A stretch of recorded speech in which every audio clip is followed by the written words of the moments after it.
दोस्तों, चमार जाति के असली इतिहास को जानने से पहले चलिए हम थोड़ा विकिपीडिया पर इस जाति के बारे में खोजने की कोशिश करते हैं। जब हमने रिसर्च की तो हमें विकिपीडिया पर जो जानकारी मिली वह बेहद हैरान कर देने वाली है। दोस्तों, विकिपीडिया के अनुसार चमार जाति को चमर वंशीय भी कहा जाता था। ये एक समय के क्षत्रिय पहचान से जाने जाते थे, लेकिन मुगलों ने जोर जबरदस्ती से इन्हें चमर वंशीय सूर्यवंशी क्षत्रियों को चमार नाम का दर्जा दे दिया। विकिपीडिया के अनुसार मुगलों ने ऐसा इसलिए किया कि ये सूर्यवंशी क्षत्रिय इस्लाम कबूल करने से इनकार कर रहे थे। उन्होंने कहा कि हम पशुओं की चमड़ी से जूता चप्पल बना सकते हैं, लेकिन इस्लाम नहीं कबूल कर सकते हैं। फिर आगे बताया जाता है कि चमर वंश के क्षत्रियों ने चमड़े का काम छोड़कर खेती करना शुरू कर दिया और आज इनको अहिरवार भी कहा जाता है और जाटव नाम से भी संबोधित किया जाता है। जाटव आज इनकी उपजाति है। और आपको बता दें कि ये दोनों चमर वंश के वीर सूर्यवंशी क्षत्रिय हैं। विकिपीडिया के अनुसार इसका रेफरेंस देते हुए कुछ संदर्भ बताए जाते हैं, जिसमें अंबेडकर टाइम्स में रिसर्च के साथ यह छापा गया था कि चमार महापंडित सूर्यवंशी है। 2016 में इंडिया स्पीक्स डेली में अंग्रेजी में एक रिपोर्ट छपती है, जिसमें कहा जाता है कि जिन्हें आप चमार जाति से संबोधित करते हैं वे असल में एक क्षत्रिय थे, जिन्हें मुगलों द्वारा चमार का नाम दिया गया। इसी तरीके के कई संदर्भ हमें विकिपीडिया पर देखने को मिलते हैं, जहां पर चमार जाति के बारे में संक्षिप्त रूप से देखने को मिलता है। इसके अलावा एक और वेबसाइट जिसका नाम बहुजन इंडिया 24news.com है, हमने उसके पन्ने खंगाले। यह वैसी वेबसाइट है जो लगातार दलितों से संबंधित मुद्दों को ही उठाती है और देश भर में हो रहे दलित मामलों से जुड़ी खबरों को प्रकाशित करती है। जब हमने इस वेबसाइट का रुख किया तो हमने यहाँ पर चमार जाति के असली इतिहास को जानने की कोशिश की। तो इस वेबसाइट में प्रकाशित है कि चमार जाति को कभी भी विदेशी आक्रांताओं ने उठने का मौका नहीं दिया। इनकी मुख्य भाषा पाली या प्रकृति भाषा थी, लेकिन इसकी लिपि के बारे में अभी भी पूर्णतया खोज नहीं हो पाई। विद्वान मानते हैं कि सिंधु घाटी की सभ्यता में मिली लिपि के अवशेष ही इनकी मुख्य लिपि रही हो। बहुजन इंडिया 24 न्यूज के मुताबिक चमार शब्द से ही प्रतीत होता है कि कुछ चमार जाति के लोग चमड़े से संबंधित व्यवसाय करते होंगे, परंतु इसके विपरीत चमार कोई जाति नहीं थी, बल्कि राजशाही चमर वंश था और एक समय तक भारत समेत मध्य एशिया तक इसका शासन था। इसका शासन सिंधु नदी के दोनों तरफ था। इतिहास से पता चलता है कि कभी राजशाही चबर वंश भारत से ईरान और मध्य एशियाई देशों को मीठे पानी की सप्लाई करता था। गणित, विज्ञान, भवन निर्माण में पूरी दुनिया ने इसका लोहा माना था।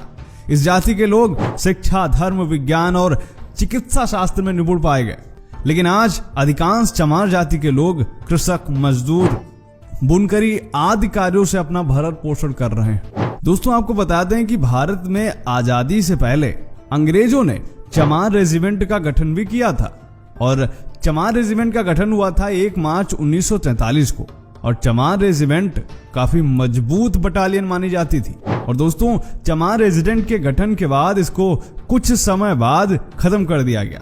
इसके पीछे एक बहुत बड़ी घटना देखने को मिलती है, जहां पर आजाद हिंद फौज से मुकाबला करने के लिए चमार रेजिमेंट को अंग्रेजों ने सिंगापुर भेजा था। उस समय रेजिमेंट के कैप्टन थे मोहनलाल कुरील, जिन्होंने यह देखा कि चमार रेजिमेंट के सैनिकों के हाथों अंग्रेज हमारे अपने ही देशवासियों को मरवा रहे हैं। फिर क्या था, उन्होंने इसको INA में शामिल किया और अंग्रेजों से भिड़ जाने का निर्णय किया।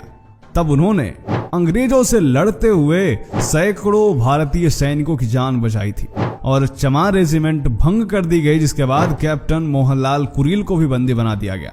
फिर भारत आजाद होने के बाद उनको रिहा भी कर दिया गया। तो दोस्तों, अब आपने देखा कि कैसे चमार जाति का इतिहास न सिर्फ प्राचीन भारत में बल्कि आधुनिक भारत में भी कितना गौरवशाली रहा है। अब आते हैं, जब हम चमार जाति को लेकर इतिहास के पन्नों में जाते हैं तो हमें एक शख्स का नाम देखने को मिलता है, जिसका नाम है सिकंदर लोदी, जिसका शासनकाल 1479 से 1517 तक रहा।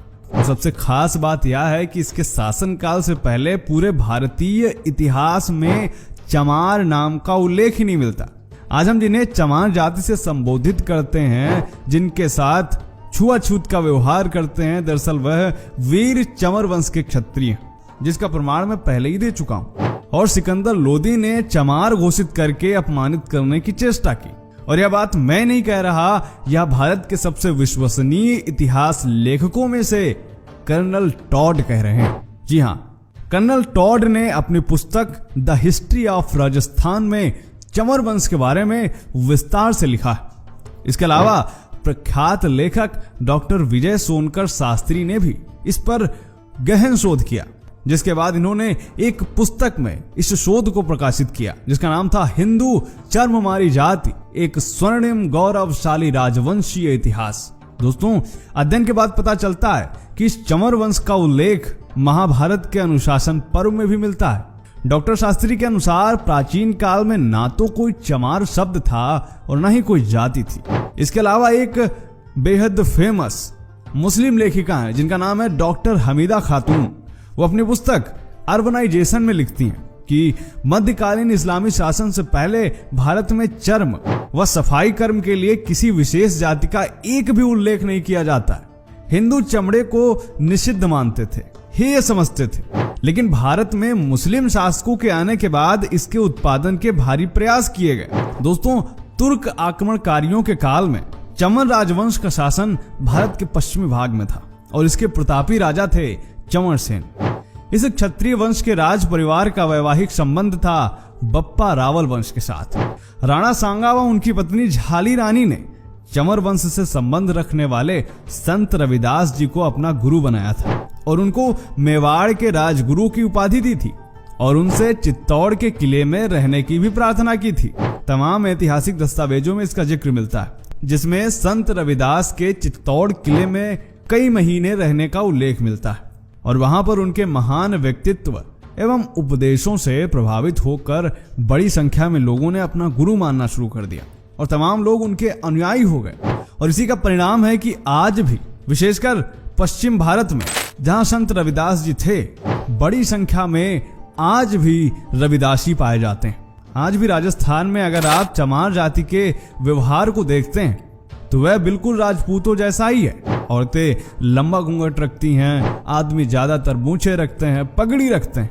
संत रविदास की इतनी प्रसिद्धि बढ़ने लगी कि इस्लामिक शासन घबरा गया। सिकंदर लोदी ने मुल्ला सदना फकीर को संत रविदास को मुसलमान बनाने के लिए भेजा। सिकंदर लोदी जानता था कि यदि रविदास इस्लाम स्वीकार कर लेते हैं तो भारत में बहुत बड़ी संख्या में इस्लाम मतावलंबी हो जाएंगे, लेकिन उसकी सोच धरी की धरी रह गई। स्वयं मुल्ला सदना फकीर, जो संत रविदास को मुसलमान बनाने के लिए गया था, वह खुद शास्त्रार्थ में पराजित हो गया और कोई उत्तर नहीं दे पाया और संत रविदास से, उनकी भक्ति से प्रभावित होकर अपना नाम उसने रामदास रख लिया और स्वयं हिंदू बन गया। अब इसके फलस्वरूप सिकंदर लोदी आग बबूला हो गया। उसने संत रविदास को कैद कर लिया और इनके अनुयायियों को उसने चमार और चंडाल घोषित कर दिया और उनको बंदी बनाकर उनसे कारावास में खाल और चमड़ा पीटने, जूती बनाने इत्यादि निम्न काम करवाएगा।